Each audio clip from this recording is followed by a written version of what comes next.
Good afternoon, everyone, and welcome. We're so glad that you're here and have joined us for this follow-up meeting with Professor Carter Heyward, now that you've had a chance to study her book in a group setting. I'm Jane Field, Executive Director of the Maine Council of Churches, which you probably have already figured out. We are an ecumenical coalition of 7 member denominations across the state of Maine, all of whose roots lie in the Hebrew and Christian scriptures: Episcopal, Lutheran, Presbyterian, Quaker, Unitarian Universalist, United Church of Christ, and United Methodist. And these members, along with our 2 associate member churches, Hope Gateway in Portland and Union Church in Biddeford Pool, represent 437 congregations in Maine who have 55,000 parishioners in their care. Now, our mission here at the Council is to inspire people within, through, and beyond the church to unite in building a culture of justice, compassion, and peace, where the full humanity and dignity of every person and the sacredness of all creation are affirmed and protected. One of the ways we fulfill that mission is by offering programs like the author talk that you all attended back in September with Reverend Dr. Carter Heyward about her book, The 7 Deadly Sins of White Christian Nationalism, A Call to Action. Since then, all of you have been very busy in 11 different book groups all across the country, reading, studying, and discussing. And now we've come back together again for a special opportunity to share with Carter the thoughts and the questions that have arisen for you as you've engaged with her work. Before we dive into that conversation, I'd like to begin by inviting you to breathe deeply, ground, and center yourself as I offer a land acknowledgement. This is one small step toward correcting stories and practices that have erased Indigenous peoples' history and culture. May it inspire each of us to take responsibility, to take action, and to become repairers of the breach. So I acknowledge that the land on which the Maine Council of Churches has its offices and the land on which I make my home in Portland are part of the territory of the Abenaki and Okosusko tribes who lived in right relationship with the land for more than 12,000 years before European colonizers arrived. And their Wabanaki descendants live here still. Will you be in a spirit of prayer with me? Creator God, as we gather here in this digital space and in all of our gatherings, help us to listen compassionately, to speak humbly, and to act justly.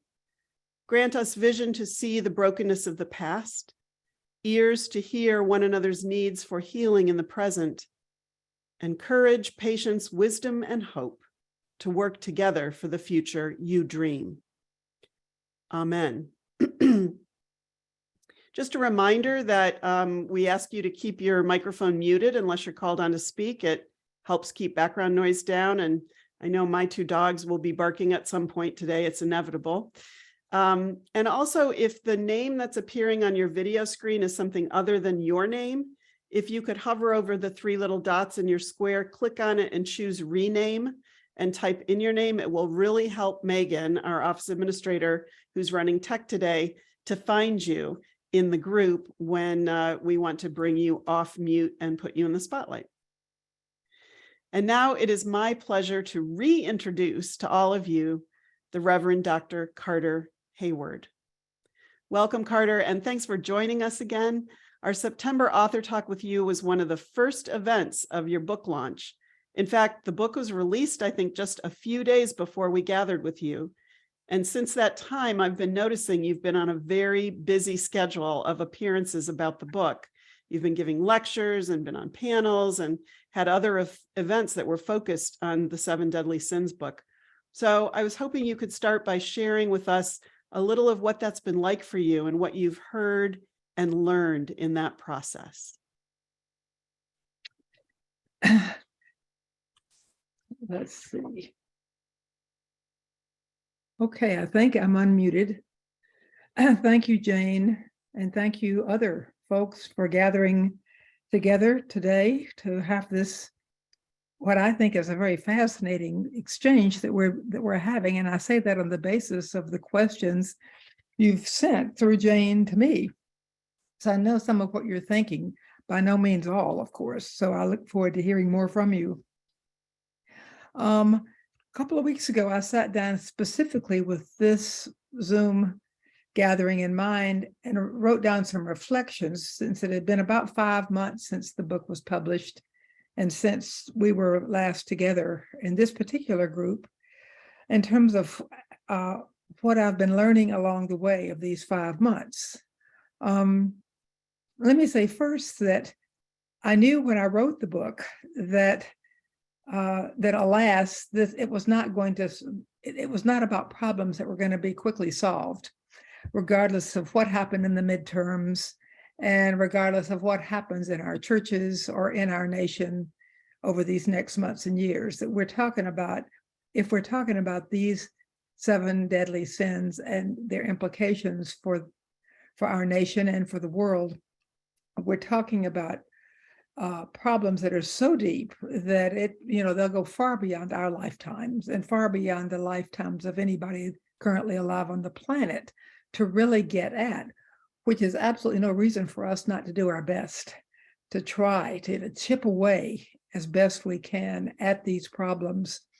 And I can't think of any better forums for that chipping away than Christian congregations, religious congregations of any kind, but I'm speaking now as a Christian to other Christians primarily, though some of my more interesting conversations have been with Jews and with Unitarians. I'm kind of a Unitarian myself. In fact, I call myself a Universalist Christian, and I go as much to the Unitarian Church as I do to the Episcopal Church in the town where I live.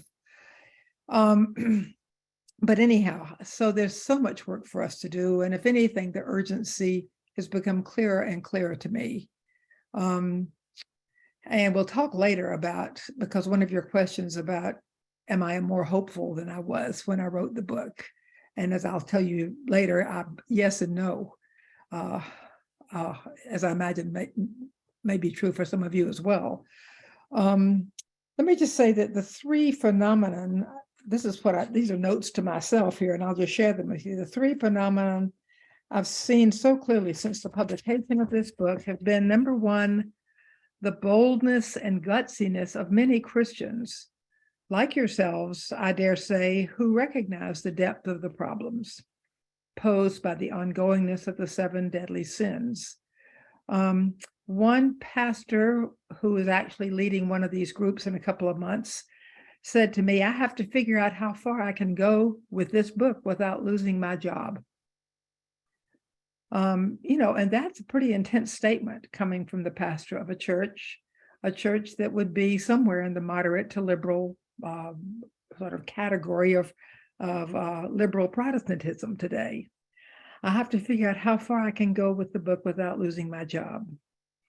The book is not simply a call to rearrange the pews or change the language of liturgies, as important as that may be, and in the Episcopal Church absolutely is, or call a woman pastor or even a queer pastor. I mean, these are huge and important steps that our churches can take, and in many cases among the churches that we represent, I think, have taken, and this is well and fine.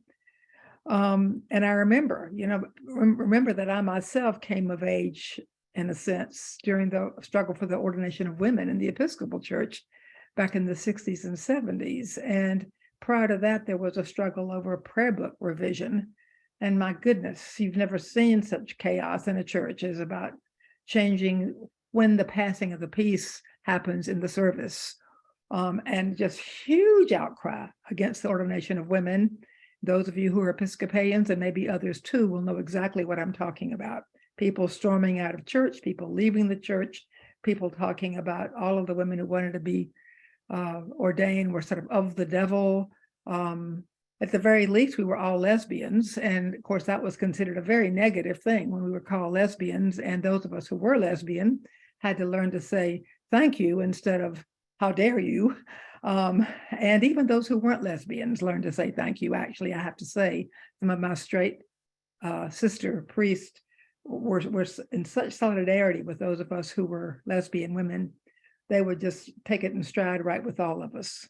But those days were hugely tumultuous in the churches, so that I know that ordaining women and rearranging pews and changing the liturgy are no small things. But I also know that the 7 deadly sins and other sins, we'll talk about those in a minute, go way deeper. That they go way deeper than whether the pastor is a male or a female, or is gay or straight, and whether we refer to God as a mother or a father or a spirit. The book really is a call to go deep with one another and see what we find there. And I'm on the same journey you are. I don't know the answers to what we find there exactly. I have some hunches in some of the realms more than in others. Anyhow, I've seen your gutsiness and your boldness, and I really value that. And I think that therein lies a huge amount of hope for us all. I've also seen the hesitancy of a lot of church leaders to deal with this at all. Either, and all kinds of reasons, either it's sort of written off as, well, we just don't want to go there now, or this is really sort of silly. Why should we focus on the church and the theologies of the church when we really need to be struggling for voting rights, or sort of this either or, we're either going to focus on the nation or we're going to focus on the church. We can't do both. That's a legitimate question. And we can, I hope, get to that a little bit later too, through some of your questions. But I think, to be honest, I think most of the hesitancy comes out of fear about going too deeply into any of these issues, whether it's the blackness of God or the femaleness, the Hagarness of women and blackness, and what has happened since the Dobbs decision, and why reproductive choice for women and for men is such a huge thing, and how it is that so many of us women understand that this attack on women's reproductive options and choices is an attack on women, period. I mean, this is not something that we can take lightly if we are Christian or if we are women. And I think that scares people. And so I think to say that we can't, for some people to say, as they have to me, well, we can't really do this in my church because it's too political, and my church doesn't, we can't be too political in the church. I hear that, and I know exactly. I mean, I've been there too. I'm 77 years old, and I've heard that all my life. But I really have to ask those people and all of us, if that plea that we cannot be too political isn't really a morally problematic plea that is rooted not so much in love of everybody as in fear of our not knowing how to do this. And so that is a huge question for all of us. How do we bring politics? I mean, politics are everywhere, as we know, but how do we make an issue of this in the church in a spirit of love and courage, and try not to drive people away, but not let the fear of some people leaving silence us? Big questions. So I've seen the boldness, I've seen the hesitancy, and I have seen ever more deeply the relentless connections to American history of our 7 deadly sins. I knew this at one level, but at other levels, I continue to be stunned by how deep it goes. And I listened to Marjorie Taylor Greene screaming last night at the State of the Union address, or to Sarah Huckabee Sanders' response to Biden. And I think, horrified as I am by that, I think those people are representing the same fear we're all talking about. I mean, the Republican Party is paralyzed right now by fear. It may have to disintegrate and go away before it can be reborn as a viable second party in this country. And like Nancy Pelosi said, I would welcome a second strong party. And I'd welcome the Democratic Party being even stronger than it is. So I personally think Biden did a great job last night. But I think that we need strong political parties in this country, whether two or more. And I don't rejoice that we have some crazy party out there building itself on lies and hatred. It's a very sad, sad thing. But I've seen it even more clearly now than I suppose I had seen it when I wrote the book. I mean, January the 6th was a signal. Donald Trump was a big signal, but here we are, 6 years or so after the election of Donald Trump and 2 years after January the 6th, and it gets only crazier and crazier in some ways, and meaner and meaner. Listen to what's being said about trans people. Listen to what's being said about critical race in our public schools, critical race theory. And as critical race, to attack critical race theory is to attack Black people, plain and simple. It's an assault on Black people in our country, this nonsense about critical race theory, just as the attack on the DeSantis in Texas and folks and school boards that are attacking the teaching of sexuality to children is really an attack on gay people, including children who may be struggling with these very issues. And we've all been there. We've all been children. So we have to really be bold in naming what we see happening and figure out together as Christian congregations how to address this. So I'm going to stop there because I think everything else that I might say is going to come up in the responses to the questions that you have put before me. But that's kind of where I've been. It sounds like quite a journey. And while you've been busy hearing all those stories and meeting all those people, the 11 book groups that were spinoffs from September 21st have been studying your book. And they've been preparing and looking forward to this chance to meet with you and to talk more about faithful responses to the threat of white Christian nationalism. So we've asked each of the groups, as you know, Carter, to pose a question. And to get the conversation started, I'm going to invite Betty Lane to kick things off with her group's question. And it's really a great follow-up to what you've just been sharing with us, Carter. So Betty, we're going to put you in the spotlight so you can ask your group's question. Thank you. And hi, Carter. It's always great to see you. Hey, Betty, likewise. Our question is, if you were doing the book today, is there what, if anything, would you do differently? All right. First of all, so much could be different, both in the book and in the process of having written the book. But my desire in writing this book was to stir as well as possible and help guide conversations among Christians like us, not exclusively, but primarily white mainstream Protestants, about our collective roles in seeding and then cultivating unwittingly white Christian nationalism over our histories, and to call us to, end quote, do something. And that desire has not changed at all. So the motivation would be very much the same. I certainly would put, I would rewrite parts of it. And two things that I know I would add, or not so much add as expand upon, and maybe to the extent of re-imaging them as deadly sins and just expanding the number of sins and renaming the book, would be anti-Semitism, Christian anti-Semitism, and the gun idolatry, the idolatry of the Second Amendment, for example, in this country. Both of those I deal with, particularly the anti-Semitism. I try to deal with upfront and directly in the book, but hardly had the book gone to press when I realized, particularly as a Christian, that anti-Semitism should be named as a deadly sin and not as a part of some other deadly sin. I really kind of subsumed it under white supremacy, which it is connected to. There's no question. Structurally, it's part of the same problem, but it's got its own uniqueness. So I would emphasize that differently, and I hope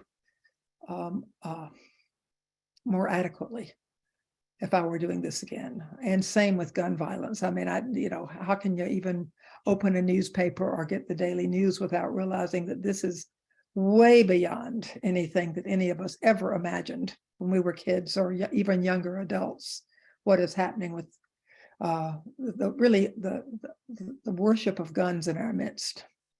It's right up there with the worship of capitalism, but more tangibly, daily, deadly than anything else, I believe. So, thank you, Betty. Thank you, Carter. Thanks, Betty. And next, I would like to invite Jamie Gilmore, who's from the other Portland, Oregon, to step forward and ask the question from her group. Hi, Carter. Can you hear me? Hi, Jamie. Okay. Hi, Carter. Thank you for this opportunity. Thank you. Our question is, what is the number one thing that you'd like to see churches do tangibly in the world to counter white Christian nationalism? Okay, thank you. I saw that question and I really wrestled with it, and I talked to my partner about it, and we went back and forth about it, and it's the tangibly that gets me because there's so much, really. But let me just say, I mean, this does not sound all that tangible, but I will get to a couple of tangible things. But let me just say first that I think that what churches can do and should do and really must do if we're going to make any kind of headway in this realm is to preach and teach and lift up white Christian nationalism as a moral travesty. Underscore moral. I mean, what are Christian churches here for in the first place, if not to help people wrestle with good and evil, which is a fundamental moral question? And I think we skirt that too often. We see, well, this is a political thing, as I just said in the earlier part of this presentation, that we can't go there because it's too political. Or, look, folks, you know, we are Jesus people. We try very hard in our lives to be faithful to the Jesus tradition as we understand it. Not that we're always right, but part and parcel of what it means to use traditional language to live into our baptismal vows is to try to model ourselves after our brother from Nazareth, whom we call by many different names. Basic to that wrestling and basic to that identity is struggling with what is deeply and truly moral and what is deeply and truly not. And white Christian nationalism festers as a root of immorality and evil in our midst. And we can't be silent in face of this, people. We simply cannot be silent, whether we are bishops or priests or pastors, whether we are lay or ordained leaders. We have a responsibility, a moral responsibility, to name this in our pulpits and in our prayers and in our liturgies, not once a year, not occasionally when we have a guest speaker who's going to come and be political, but all the time. And to help people get used to it being part of the air we breathe. I realized in going around the last 5 months, usually on Zoom, sometimes in person, that I believe that Christians are called to be at the cusp of comforting one another and offending one another. Comfort and offense, that's who we are. We can't choose. We do both. And if we're leaving one part of that out, if we leave out the offense part, we are not really living up to the religion of our, to following Jesus. And if we leave out the comforting part, we're not either. So, I mean, that's, to me, the most tangible thing we can do is teach this and preach this and pray this as the moral issue that it is, namely what is good and what is evil. Now, there are specific issues that on the basis of that, I would love to encourage congregations to really get in and do. I personally can't think of anything more important than voting rights. I mean, wherever I go, I want churches to be working on securing voting rights for every person eligible to vote, and even expanding who that is in our nation. But there are so many other issues. Obviously, there's the issue of abortion and Roe. There's the issue of immigration and the Dreamers. From one congregation to another, I just encourage churches to choose an issue, what really generates your passion, and go for it. And maybe get in line with some other congregations who have different priorities and see what together you can teach each other, and then work out a strategy for going after 2 or 3 of these deadly sins with your congresspeople, with your senators, with the leaders of your school boards, whatever, because now we're having to deal at all these levels, national, state, local, and very local. So I think that every congregation or group has to make up its mind about that, where it starts and what is most important. But the morality, the teaching morality, is something that applies to all of us. Thank you, Jamie. Yes, thanks, Jamie. And Carter, your kissing cousin, Marvin, addressed our faith-based advocacy series. He was the keynote speaker this year, back on January 31st. And one of the observations he made that has just lingered in my mind, and as I think about your work, it really resonates, that this impulse to not get political from our pulpits, to not offend anybody in our church, is actually a fairly thinly veiled attempt at white solidarity. That and he put it way better than I just did, but I wanted you to know that That is great. He gave a great address that, among other things, held that up and explored why that is. And my other favorite story is I have a colleague who the Sunday after Trump was elected, you may recall the lectionary was the Beatitudes. Yes. It nobody picked it. It was just, that's what happened to be. And this guy got up and read them as part of the service as priest. And afterwards, a member of the church almost punched him in the nose on the way out and then left the church and said, "How dare you be political in my church?" It was just reading the Beatitudes. So, but it's a powerful thing. And in the book group I was a part of, this talk of, I don't know how far I can go without losing my job, came up and was talked about between lay and clergy that were a part of that group. So next in the spotlight, I'm going to invite whoever it is, the mystery person that was appointed by the Castine group that Margaret Beckman helped coordinate.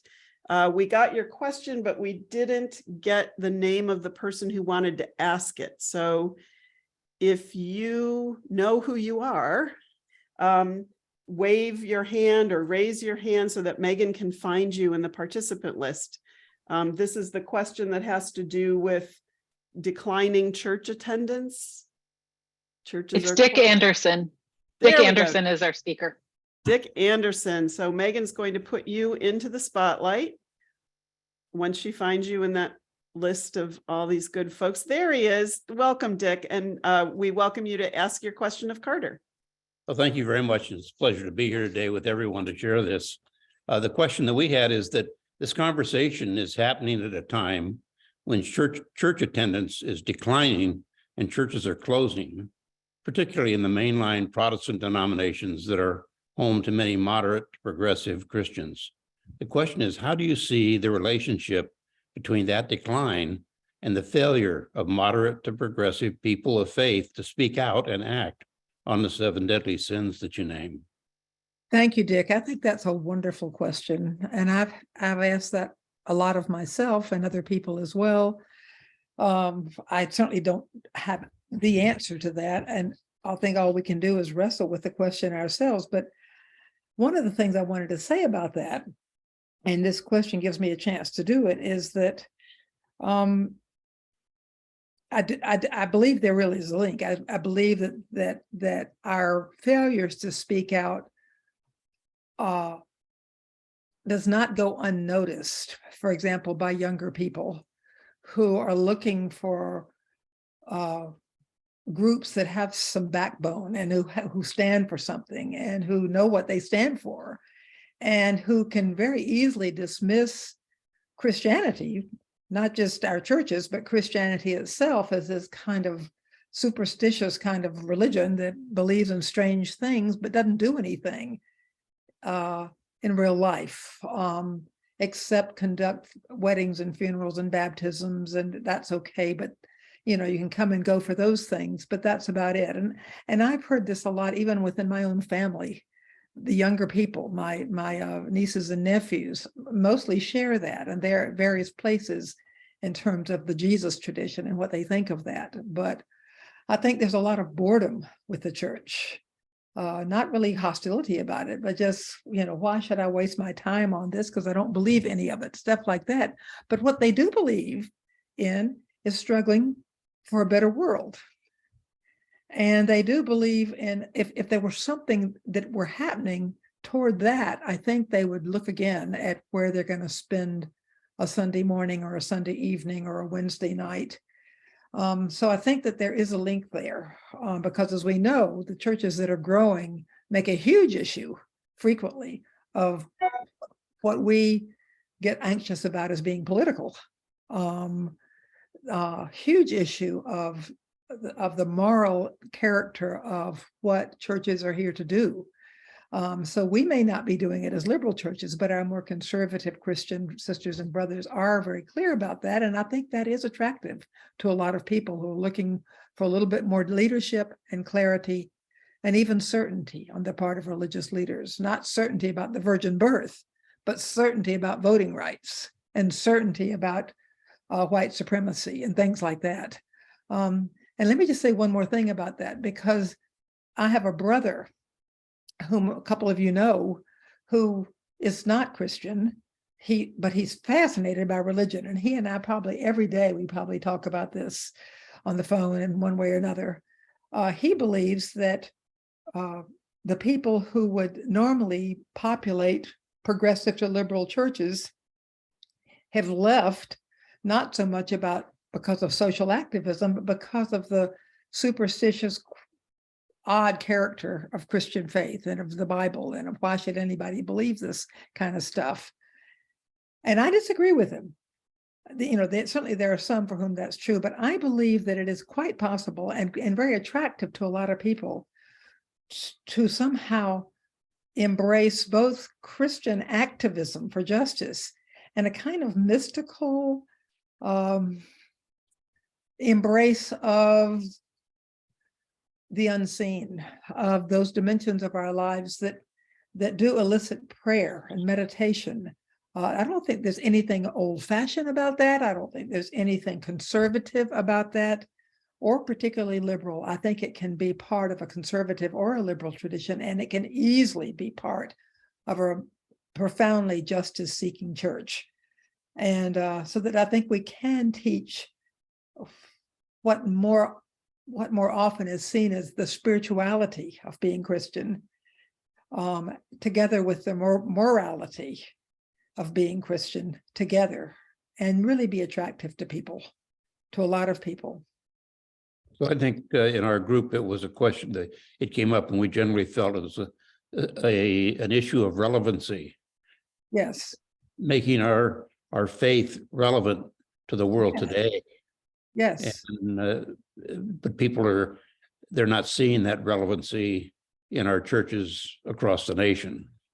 That's right. And I think if they were, we'd have different numbers in our churches. That's what I hear too. And but we've got to promote ourselves. I mean, right now, most of the Christianity is known for its kind of reactionary,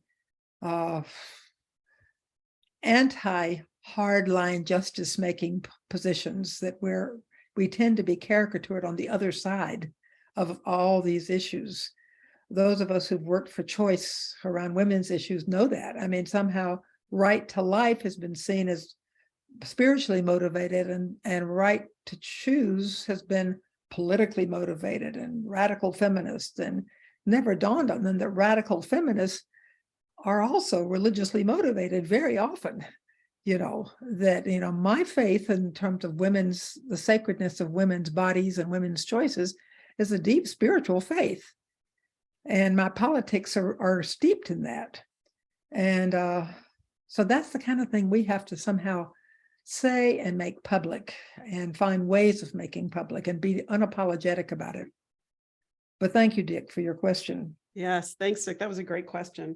And I'd love for your brother, Carter, to explain, if they're all spooked by sort of mysticism and things like that, why are they all at yoga class on Sunday instead of at church?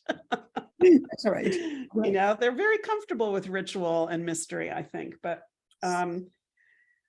So next up in the spotlight is Caroline Pinedo from Auburn, Maine. Hi, I'm so glad to be here. I'm hanging on to your every word. Carter, thank you. My mind is just exploding right now. I would love to give a little context to my question. A member of our book group had difficulty finding your book in her local library.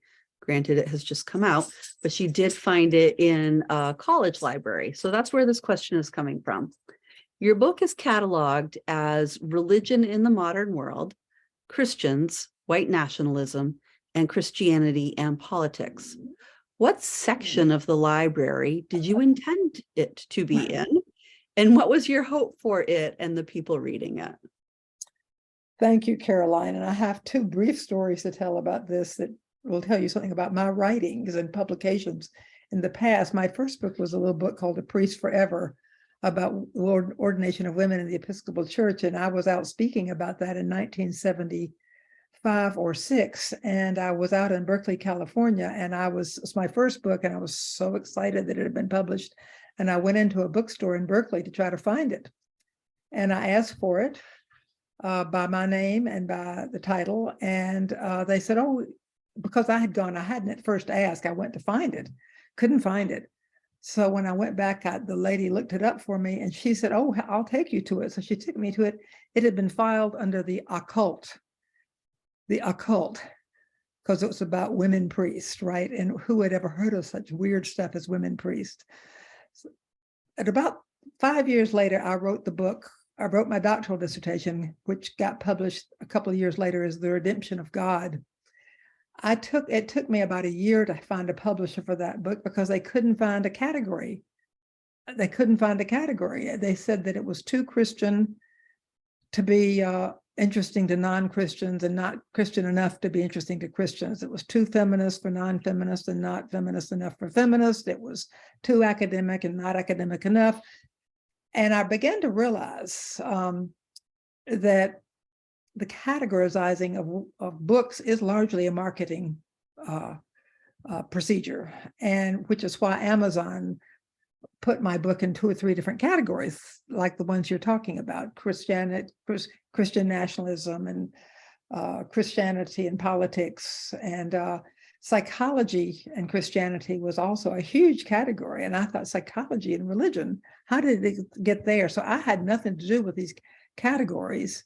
I think white Christian nationalism and Christianity and politics are probably as good as any categories. But this book, like everything I've ever written, falls somewhere between the cracks of one category and another, which makes it a bit harder for people to find it. I remember arguing with one of the publishers about The Redemption of God when he said it just falls through all the categories. It's everything and nothing. And I said, well, I think most of us, or many of us, fall through the cracks, that we can't just say, well, I'm this and not that, or this is what it's about and not that, when it's about these 5 things. So, clearly it's about Christianity, and clearly it's about politics. And, I have wanted Christians to be able to find it. I suppose progressive Christianity would be another category for it, for example, or Christian feminism would be a category for it. But suffice it to say that the author usually has nothing whatsoever to say about how books get categorized. So I was shocked, rather pleased, but shocked to find that it was the #1 bestseller for about a week in psychology and religion. And it's not, I would never, ever have put it in that category. And I still wouldn't, but if it sells that way, why not? Why not? That means more people are reading it. And it's better than the occult. I can't believe they put your book there. That's awful. We're now going to go to New Hampshire and call on John Gregory Davis to ask his question. Yes, thank you. And I didn't have the privilege of being in a group, so I've kind of been doing this on my own. But Carter, I first want to say what an honor and a privilege it is to be here with you. when my partner and I were in seminary, we discovered the redemption of God. We actually used a reading from it at our covenant ceremony, and I've considered you one of my primary spiritual mentors all these years. So it's just such an honor to be here with you. Thank you. Thank you. Thank you. As I was reading the book, I was, for better or for worse, we've been at our current church we co-pastor a church, we've been here for 27 years now. And it's become increasingly progressive and smaller over the years. The good news is that probably most of what you're talking about are things we've already been working on. Although the chapter on capitalist spirituality would probably be the most challenging one for us to really address. But my question is that our folk, they're relatively progressive. They're mostly white, and they're quite comfortable. And I can't seem to get them to engage this issue. They feel like that's not us, and therefore it's not relevant. And the one time I tried to preach on it explicitly, I maybe overdid it. I was accused of fear mongering, and if they didn't want to be even thinking about that. So just wondering how to work with a church like this. Well, one. I think you've just, I think the clue in what you just said. I think that comfortable congregations, like so many of us have either come out of or are still in, are frightened people.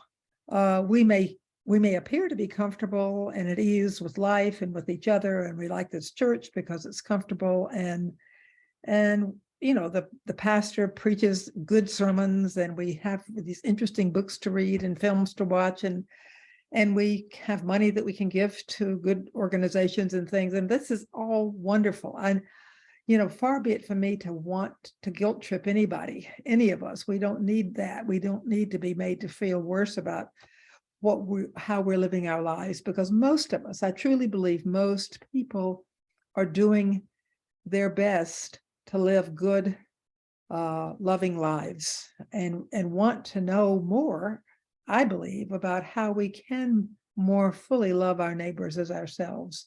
So then the question is, who are our neighbors?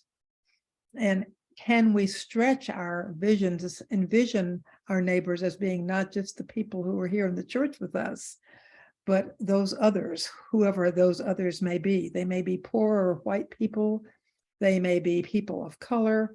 They may be immigrants in our communities. They may be, I often, when I taught at Episcopal Divinity School some years ago, I used to say, at the beginning of every class, we need to try to imagine who we're leaving out.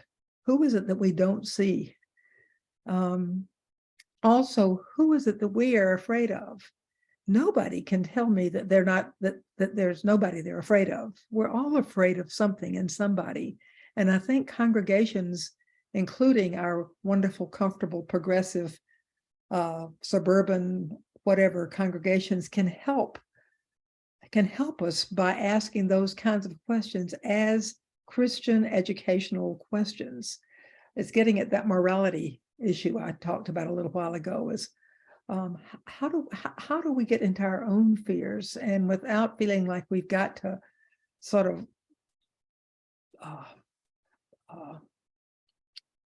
of purge ourselves of our fears and say more than we ourselves can handle, or ask people to give more than we ourselves really want to know. I think that there are ways of creating safe space in congregations for people, maybe in small groups, to begin to talk about some of this. What really does frighten us in terms of neighbor love? Why do we think, what immigrants do we fear? Do we ourselves fear? It's not just right-wing Republicans that fear immigrants. We all are usually destabilized by people who are speaking a different language, or who have not bathed in 2 weeks, or who are fleeing for their lives and need a place. We're all destabilized by that. How can our churches help us at least acknowledge that much? So I say that's one thing, is churches help, all churches, to help people understand that fear is a spiritual challenge and a moral challenge. Other thing I think congregations can do, and I don't know about yours, John, but but I would certainly say this is true of the congregations that I know best, is look for ways of building bridges to the other. Most congregations have somebody in them that can be and would like to be a bridge to somebody else. Not all congregations, but most congregations could build bridges if they wanted to. And I think bridges are essential to our future as people who are trying to reach out beyond ourselves.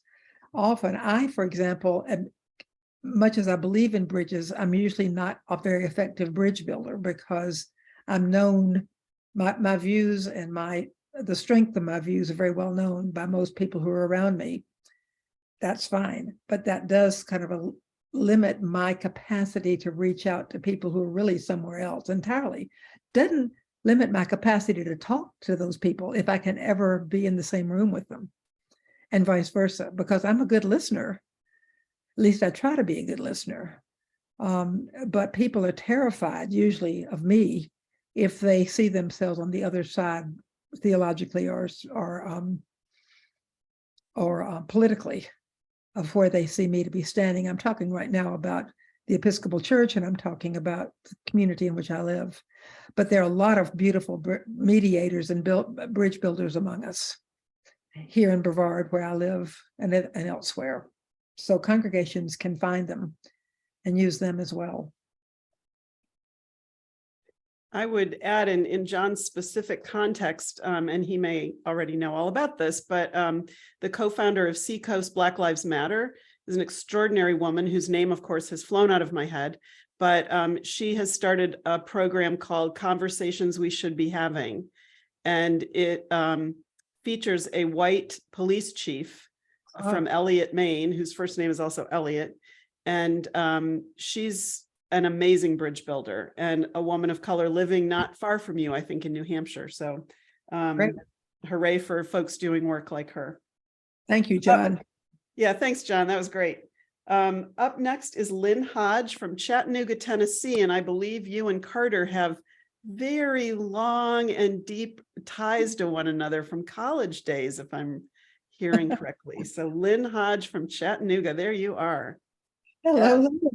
Hey, Carter. Well, acknowledging the long and deep ties. But today I speak on behalf of the 14-member group from St. Paul's Episcopal Church here in Chattanooga. And I pose the following question.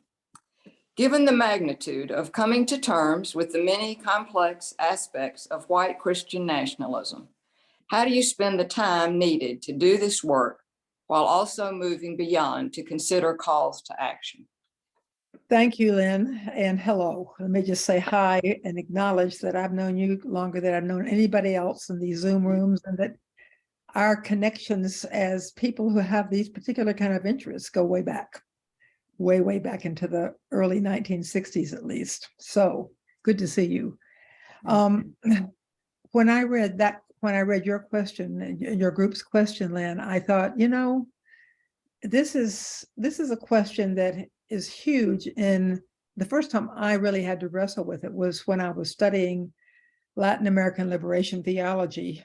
And I went with some students for a month to Nicaragua in the 1980s and participated for a month with families in Christian-based communities where they were studying the Bible and doing political work, what we would consider political analysis about who are the poor and how did they get that way? And are we the poor? Or, what does it mean to be poor? But, doing this kind of analysis and trying to figure out what this meant for their society. And also they were, at the time, they were at war with the Contra in the United States, as you know, probably. And yet, so everybody in the congregations was an activist. They were forever going off to try to talk to some group of Americans like us who would come, who could go back to the United States and work politically here.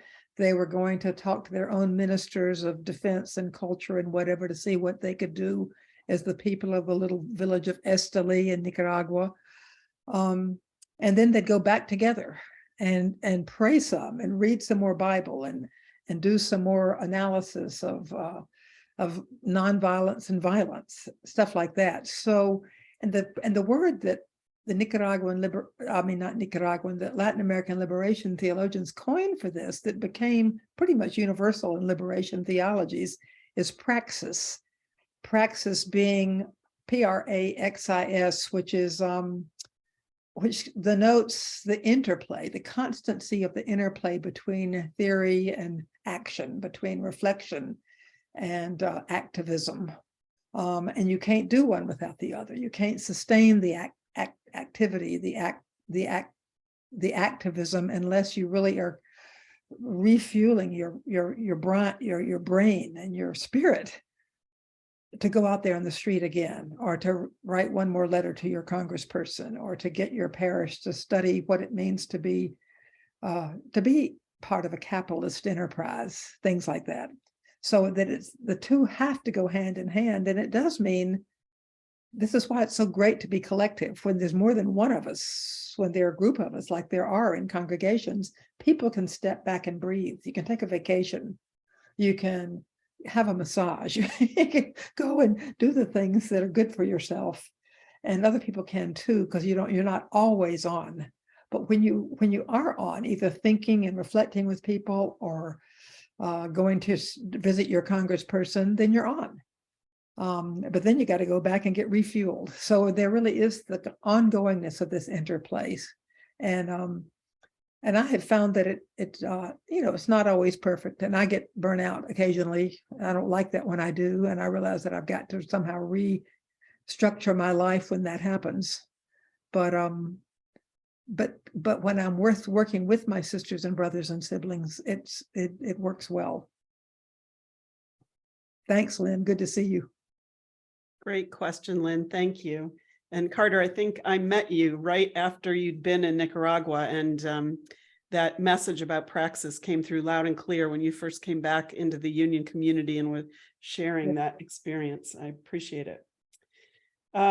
Speaking of your kissing cousin, Marvin Ellison, the next question comes from someone in the book group at his church. Heather Payson is from First Congregational Church here in South Portland, Maine. Heather, welcome. Hi. Hey. Thank you so much for doing this, Carter. We really, really appreciate it. And boy, have we gotten so much out of our group, just facilitated really deep and challenging conversations. But our question you've already lightly touched on in your opening is essentially, a lot has happened since the book was published in September, including the midterm elections and the January 6th commission. So are you more hopeful, or, as you said in your opening, yes and no? And yeah, how's that feeling? Both, and I'll elaborate a little bit here. And the reason I've written a good bit of this down after I got your questions from Jane, is that I have 5 minutes for each question. And if I start talking on any of them, I'll be talking here for 45 minutes. So writing it down helps me stay structured a bit and keep within a time frame. But first of all, I would say no, not more hopeful, because look at what's happening. The ongoing aftermath of the Dobbs decision, the rise in deaths by police, and there really has been a rise in the number of deaths by police violence of Black and brown men, like Tyree Nichols in Memphis, the ongoing war in Ukraine waged by Putin, the madness of our House of Representatives right now, witnessed last night, the assault on Black and brown and Asian and Native children, as well as trans kids by governors, state houses, and school boards. All of this is deep, sinful stuff, bred by and ever breeding even greater evils. And we know that. And there does not seem to be a lot of hope in the midst of that, because it's so violent and so ubiquitous. And yet, here's why I'm hopeful. I'm hopeful because I believe that most Americans, like most humans on this earth, are not crazy. I believe that most people are not hateful. I believe that most of us really, truly want to find ways of loving our neighbors. I truly believe that more Americans can identify with Joe Biden than with Marjorie Taylor Greene. I believe that more Americans admire Ketanji Brown Jackson than Samuel Alito, and that more Americans yearn for a more inclusive, justice-loving democracy than a closed authoritarian regime. This gives me a great deal of hope simply because of the numbers of us that I think share these basic visions and values. However, it also has to be the basis of a call that we share, hence this book and these conversations, as Christians and as others, to help lead the way. It's why we must bear public witness to whatever is most good and most loving and most truly moral, as best we can tell in our life together. Because where there's fear, and there is so much fear, we have to encourage each other. We're all afraid. Let's face it, we're all afraid in one way or another and in one time or another. So we have to encourage each other, and we have to do so by word and also by example. Because where there's cynicism or apathy, and I think cynicism and apathy are close kins. Wherever there's cynicism or apathy, it doesn't make a difference. All the parties are the same.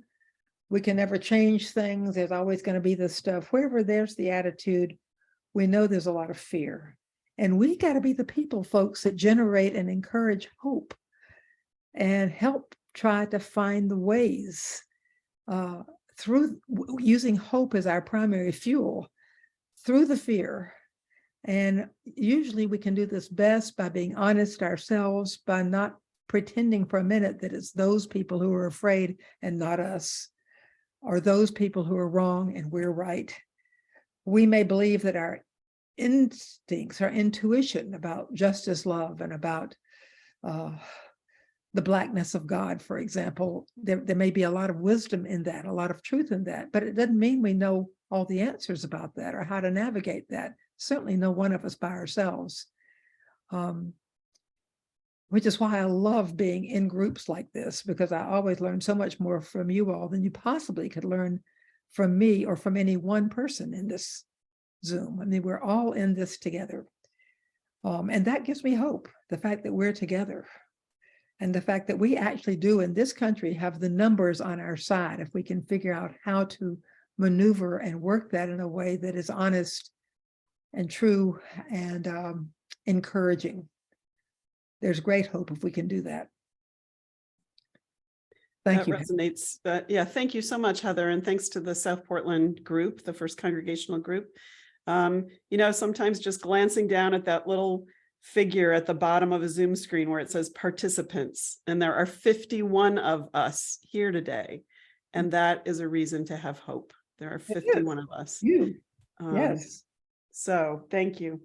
Our last question comes from the book group that was organized by our colleagues over at the BTS Center in Portland, Maine, and their program director, Nicole Dieroff, is going to ask their question of you. Hi, Nicole. Hi, Jane. Hi, Carter. Thanks so much for this really creative format today. So our question is, given that the church itself is so riddled with the 7 deadly sins you've identified, why should we commit to working within the church as opposed to distancing ourselves from religious institutions and working on these issues from outside the church? Well, Nicole, that's a great question. We're not really ending with this question, but that's a good question to come up toward the end, because I get that a lot, and I've asked that a lot. And I think in my book, I talk about Dorothy Zola having asked me a question similar to that right after I was ordained.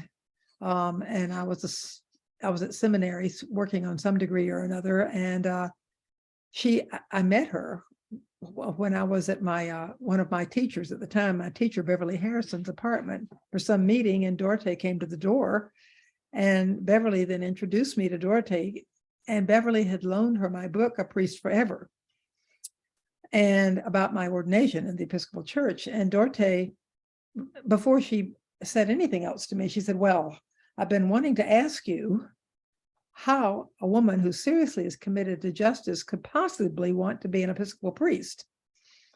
And that's not exactly your question, but it's sort of related. It's in the same drawer with it. And at the time, I was so shocked. I mean, it felt. If you knew Dorothea Zola, it was utterly Dorothea. I mean, she was so outspoken and so in your face with what she wanted to say. And she was a wonderfully loving, beautiful woman. But it really shocked me. But I've been wrestling with it off and on for, what is this, almost 50 years now. And the answer that I realized then and now is that I was where I was then, and I am where I am now because I have the resources and the tools to use from Christian tradition and from my work within the church in the ongoing struggle for a better world. I mean, those are the tools that I best use. They're the ones that are in my house and in my head and in my brain and body, and I know how to use them. Not necessarily brilliantly or well all the time or even most of the time, but at least I can use them. If, as my sister priest, Emily Hewitt, who was ordained with me, she decided immediately upon being ordained a priest that, well, actually, she'd rather be a lawyer. So she went to law school and became a lawyer and then a judge, and only recently retired because she answered your question, Nicole, by saying, I think I can do more good being in the law field than being in the Episcopal priesthood. And I think she was right, given who she was, given what her talents were and are.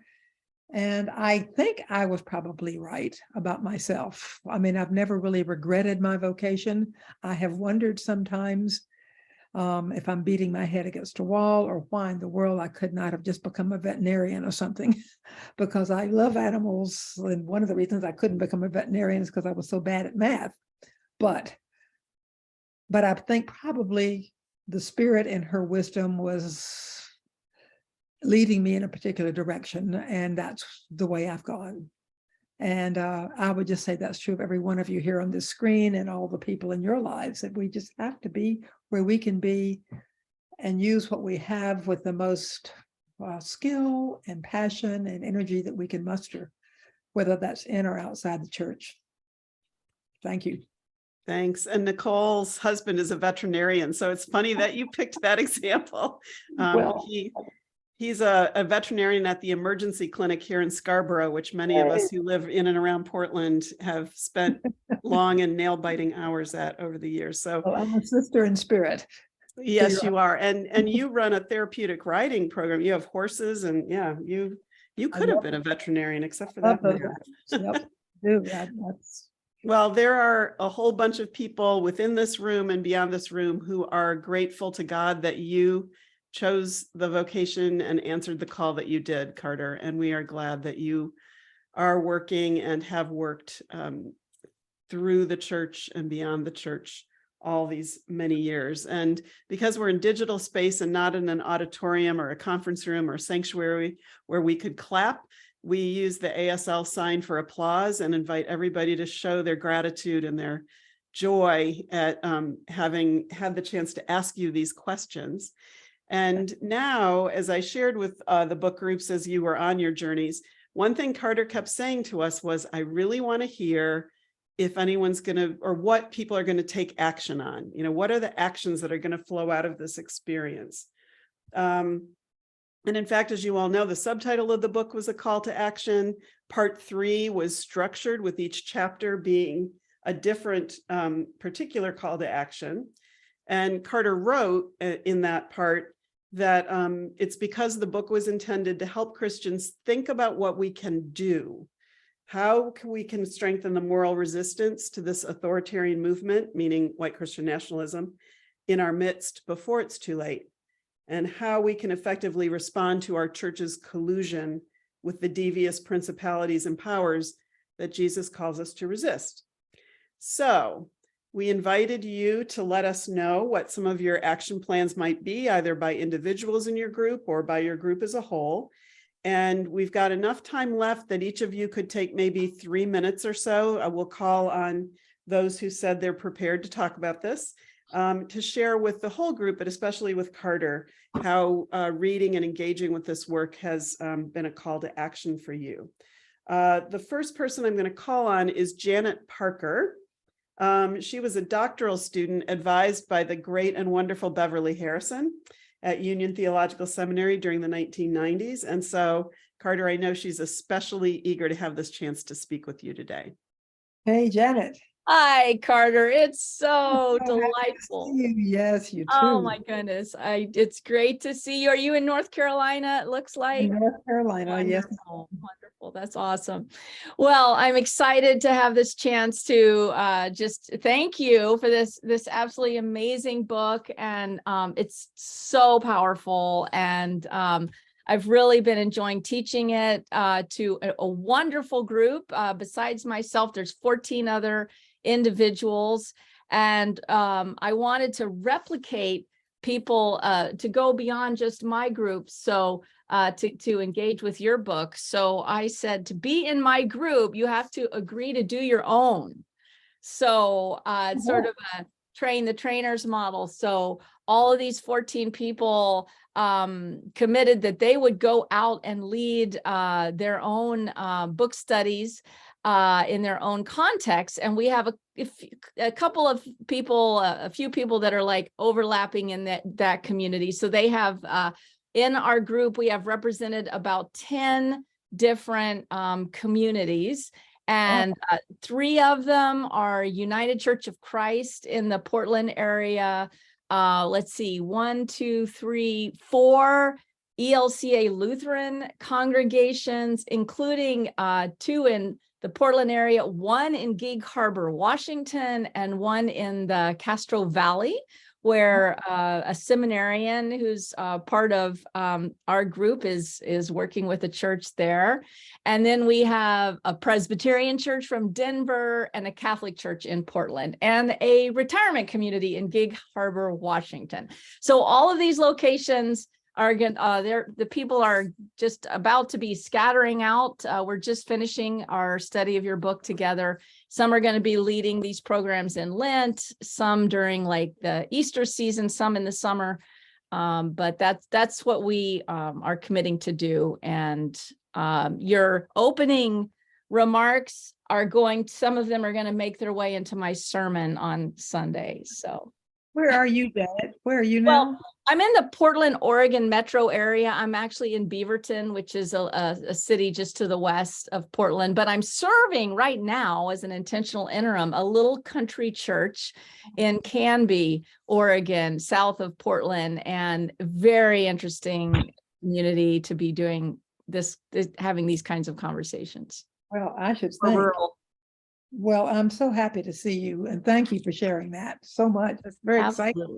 Yeah, we're very excited, and I'm excited about the ecumenical reach that just the people in my group are going to have in different places. So great, thanks, Janet. And I believe my 2 times ago predecessor at the council, Tom Ewell, who's out at Whidbey Island, might have been a part of that group. Next, we're going to invite Debbie Duval to share some of the actions that her book group has committed to taking. So Debbie, will pop you into the spotlight. There you are.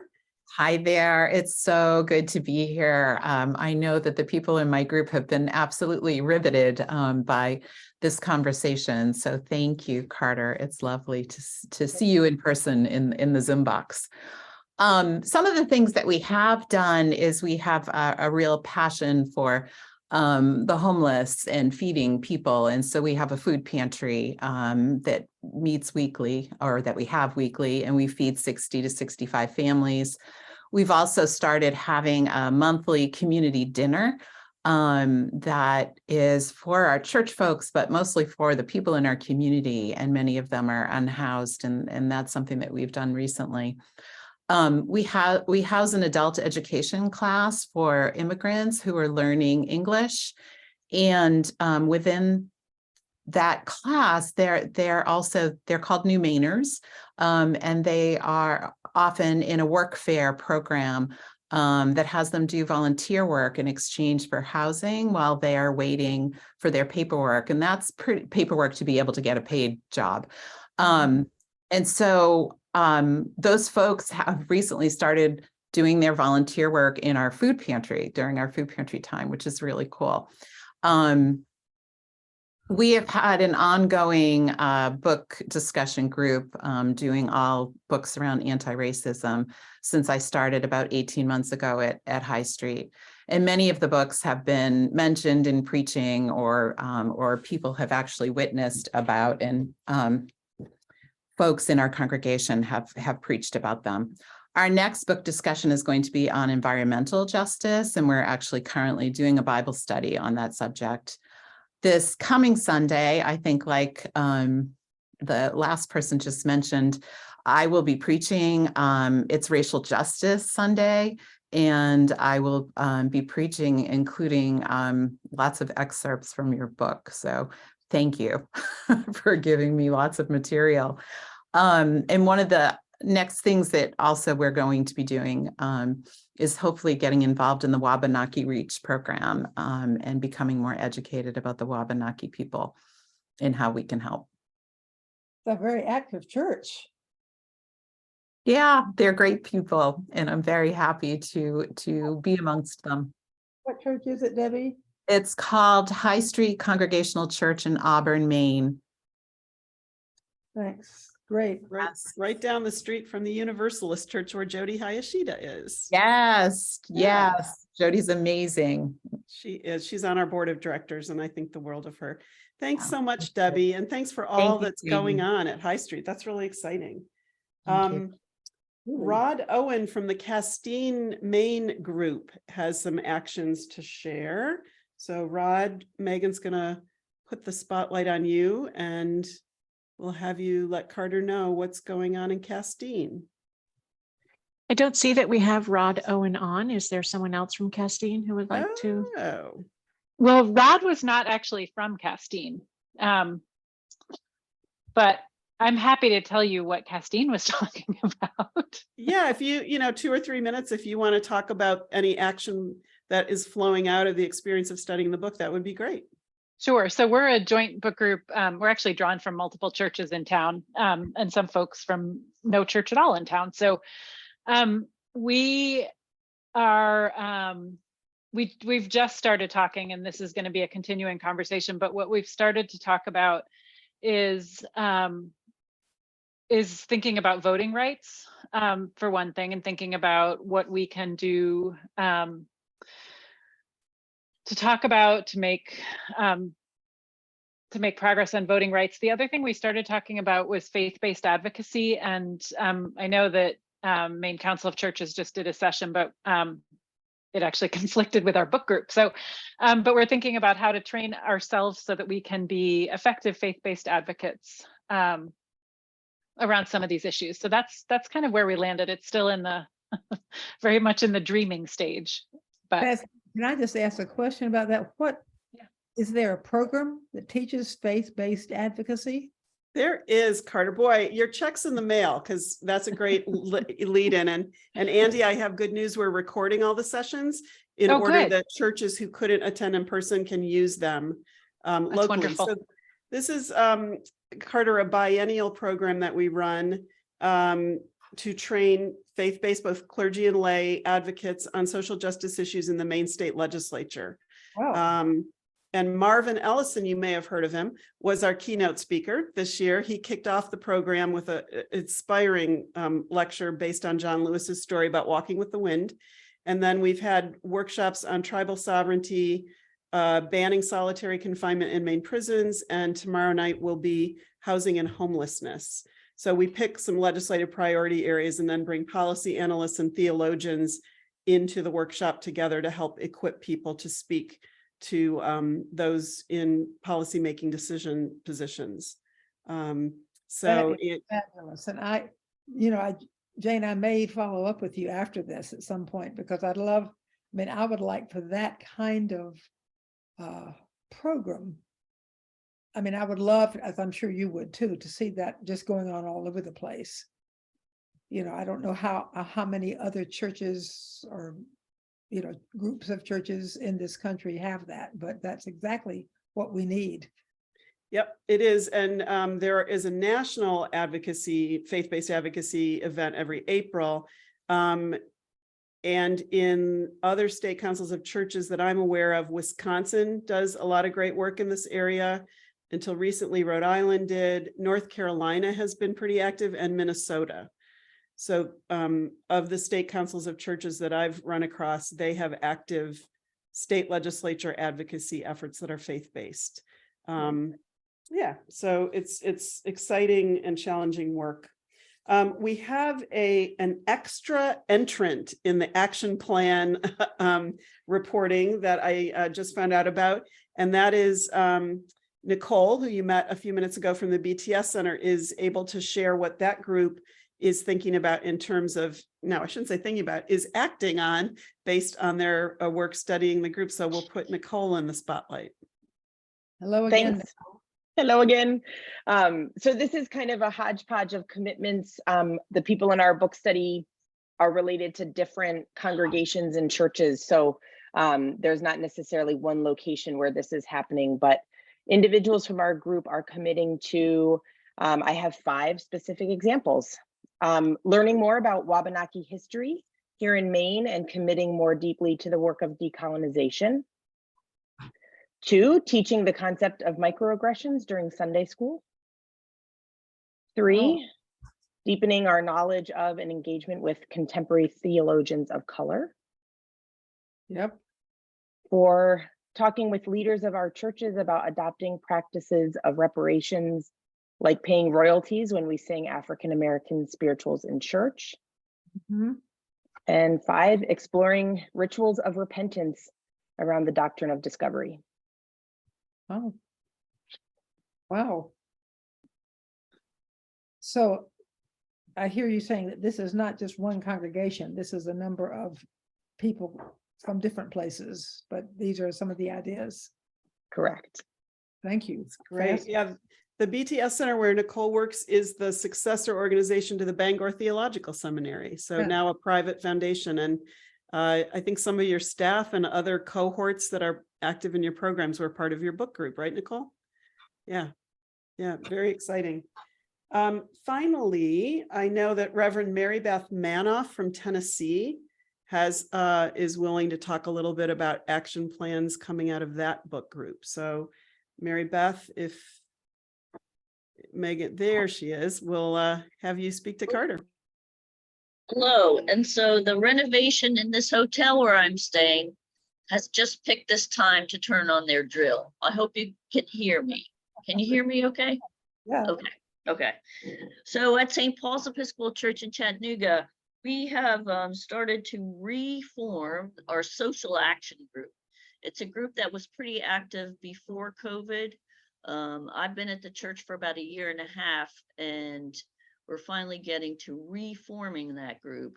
And the idea of that group is to lead the church in terms of like a different kind of outreach. We're really good at volunteering, at giving, at contributing financially to some organizations. But I think we want to lead the church also in the direction of educating ourselves about these issues more broadly than just the book group, and putting together some real advocacy. I'm really kind of tuning in on these Council of Churches ideas. I don't know if we have something like that in Tennessee, but we really have a lot that we need to write to our legislators and call our legislators about on all levels. I think we want to be even more intentional. We have a really welcoming congregation and a welcoming ministry, but I think we want to be even more intentional than we are about welcoming marginalized folks, about making sure that we're reaching out to those folks and asking them to be a part of our congregation, just sharing our faith with them. Or having them share their faith with us. I think that's even more important, really. And then finally, we want to survey the art in our church building. There's a lot of pictures of white males in our church, and we don't do a lot to celebrate anyone else. So we're gonna take that on as a project. That sounds like a very lively church group. Mary Yeah, Beth. that's exciting. Yeah, And yeah, and I Sounds think like- we've mobilized, this book group has helped us to kind of mobilize and think about what we can do, what more we can do. That is so great. That it's is so exciting. And Yeah. Mary Beth, you may want to send a chat to Christopher Gilbert, who's in the room, if you Okay. find him in the participant list, because his Lutheran church here in Portland did an assessment of the artwork and imagery and had some really interesting experiences with that last Lent. So Okay, thanks. somebody to check in with about that. Well, Carter, you know, how often does an author get to hear for this long, you know, firsthand how your work has impacted people in their lives and in the lives of their communities? It's this ripple from a pebble that you've dropped into our pond, and those ripples are just continuing to spread and to grow. And we are really grateful to you for having done that for us. I'm mindful of the time, but I'm just wondering in the last minute or two if you had any concluding thoughts or any challenge you'd like to leave us with based on everything we've heard here today. Well, let me just say, I want to thank you so much for this entire hour and a half opportunity to be back with a lot of these folks.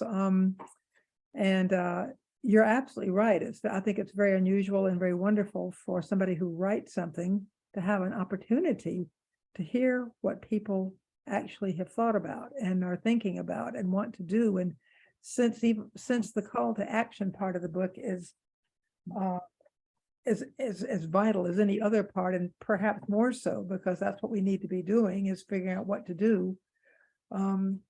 It's very exciting to have heard this last 15 minutes worth of reports from various groups who are doing wonderful things.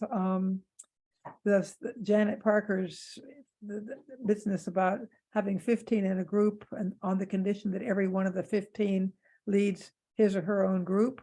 I mean, it really, you talk about Pebble ethics. It's Pebble ethics, by the way, I first heard that from Katie Cannon. You may have as well, but Katie Geneva Cannon at Union Seminary used to talk about Pebble ethics all the time. And it's such a powerful and real image of, you know, how things spread, goodness as well as badness, but in this case, really good stuff, how we're spreading it. And I just want to sort of end on that note of hope that I think, you know, that we are in the process of spreading by example and by word what needs to happen. And I've learned a lot today from you all, from your questions, from your actions, several things such as the faith-based advocacy programs I personally will follow up on, because particularly now that I hear there's one in North Carolina, I really want to hear more about that, Jane. So I'll talk to you about that. But that's what we need. That is who we are all, I believe, called to be, as faith-based advocates, and that we who are progressive Christians need not to be shy or mute in terms of taking our religious faith into the public square, understanding that we're not trying to turn this into a Christian nation. I mean, that's the antithesis of what we're about. But because we try to align ourselves with what we understand to be the Jesus story, which has to do with neighbor love and universality and kindness and compassion and justice, then this has a place in the public square every bit as much as any other religious faith statement does. And we need not be apologetic about bringing this into the public realm. And I think it's super important that we go to our state houses and, if need be, to our local things like boards of education and whatever, same kind of thing, saying, you know, we have, you know, we stand here and here's why. Yep, we had one of our speakers on tribal sovereignty, Shirley Hager, who's a Quaker, say that she once had a legislator ask her, "Why do you care so much?" And the answer to that question is what every faith-based advocate should be able to give, an answer. Why do you care so much? Well, I'll tell you why I care so much. I'm not saying you have to have the same reasons, or I certainly don't want our government to adopt this official religion, but this is why I care so much. So I want to thank you again, Carter, for being with us, for being so generous with your time and your wisdom, to thank you for this book and actually for all of your life's work and witness, because they've made a profound and powerful difference. And your prophetic voice calling for justice, love, it echoes in all of our hearts. So we thank you. We thank Jane. you. Also, one more thing about the book that people should know is that Yes, it's going to be an Audible book come March. oh, So good. that'll be fine, because I personally have some friends who really cannot read who want to hear it. So it's going to be an Audible book. And it's Wonderful.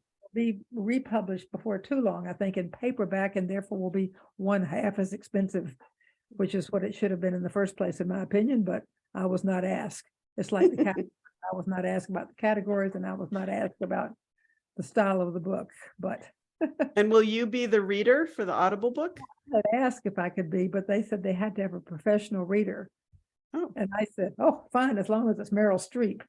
Right, right. Good answer. Good answer. So I said it needs to be a white Southern Christian woman for the inflections, and older, needs to be somebody who's roughly in my age range. Good. Well, we'll look forward to that and happy to amplify that news when it's released. That's exciting. Another word of thanks tonight goes to all of you book group participants. And for those who coordinated the book groups on our behalf. We were absolutely taken aback by how many of you rose to the challenge after September 21st, and from so many places all around the country.